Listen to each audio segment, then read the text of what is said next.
So, would you like to play something else for us? We would love to. Okay, what's the name of this tune, and is this off of a new, new CD? I meant to ask you that if you had a CD out right now. Well, we do. We have our debut album, and we're about to go into the studio to start recording our second album, which we're really excited about. We don't have a release date for it yet, but if you go find us on Facebook or something like that, we will definitely keep you informed about it. It's on, if you go to harpethrising.com. Yeah, or facebook.com/Harpeth Rising Band. And it's HARPETHRISING.com, harpethrising.com, and all the links I know are on there. Everybody seems to, there's so many social networking sites out there, it's just so hard to keep track of everything, so yeah, that's, it seems like everybody's making that their jumping off point, to find. For sure. Yeah. Okay, so why don't you dig in and play another tune for us? Alright, this is from our album that's currently out. It's called Train Fare and 50 Cents.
Start applauding.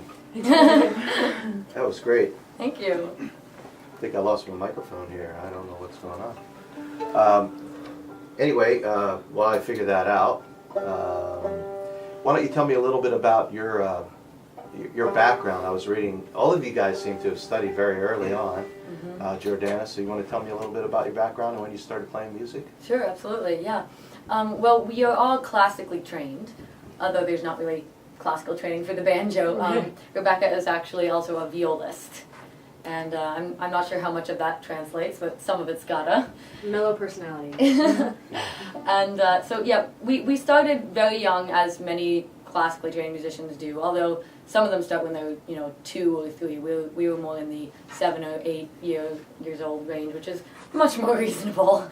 And so we sort of did this intensive childhood training in various programs, and went to a lot of summer music festivals. And actually, Rachel, our cellist, and I met at a summer music festival at the Mancini Institute in Los Angeles. Okay. Which is, unfortunately, doesn't exist anymore, but at the time it was a really great place for classically trained musicians to go and play jazz and sort of Hollywood orchestra music and other styles, and sort of start trying to make that transition, and it was a very influential time for both of us, actually.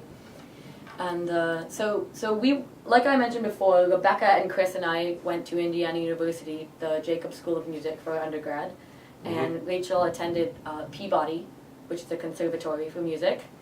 And then for grad school, Chris went on to Boston Conservatory, I went to New England Conservatory, Rachel went to the Rotterdam Conservatory in the Netherlands.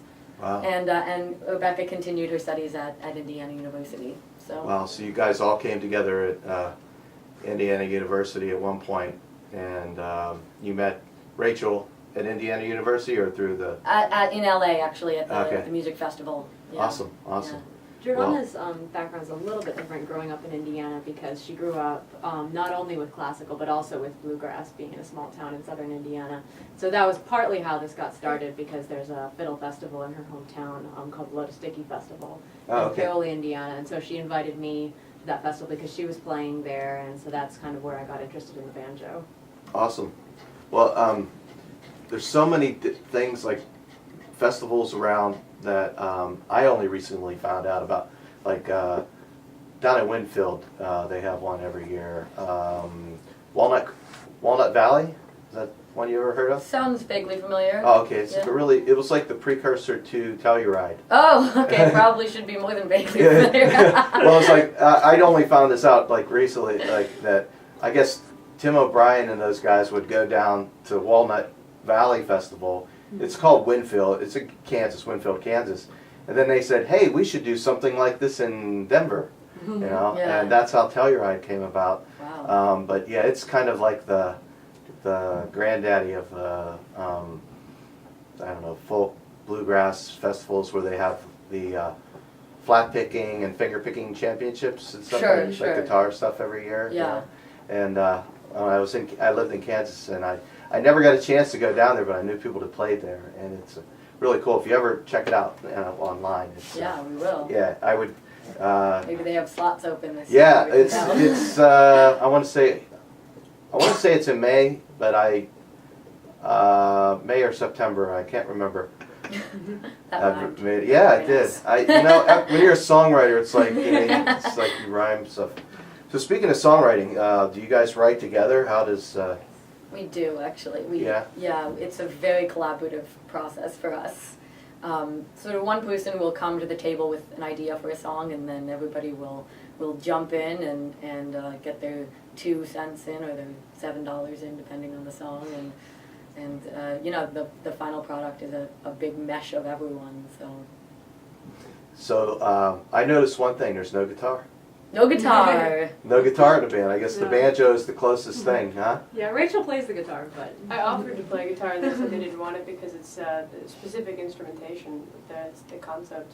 Very unique sounding too. There's, it's very full, but I think of the guitar as kind of like the rhythm instrument and percussive and rhythm instrument that kind of holds together, especially in Celtic music. It's kind of like in the background, and in a lot of bluegrass, it was pretty much in the background there for just playing those chords very fast. Honestly, I sort of feel like in this ensemble, a guitar would only interfere with what Rebecca is doing on the banjo. That's so important to our sound that a guitar might cover it up a little bit, and that's not not what we're looking for. Gotcha. So- Yeah. I just was curious that. Nothing against the guitar though, we all love the